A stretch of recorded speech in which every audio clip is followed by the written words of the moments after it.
As a prisoner for the Lord, then, I urge you to live a life worthy of the calling you've received. Be completely humble and gentle. Be patient, bearing with one another in love. Make every effort to keep the unity of the Spirit through the bond of peace.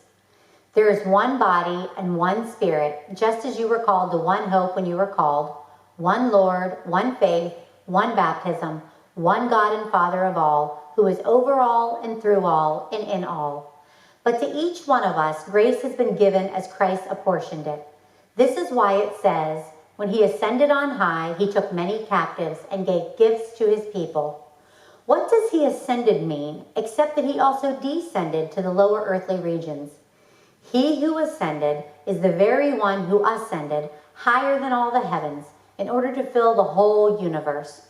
So Christ himself gave the apostles, the prophets, the evangelists, the pastors and teachers to equip his people for works of service, so that the body of Christ may be built up until we all reach unity in the faith and in the knowledge of the Son of God and become mature, attaining to the whole measure of the fullness of Christ. Then we will no longer be infants, tossed back and forth by the waves and blown here and there by every wind of teaching and by the cunning and craftiness of people and their deceitful scheming.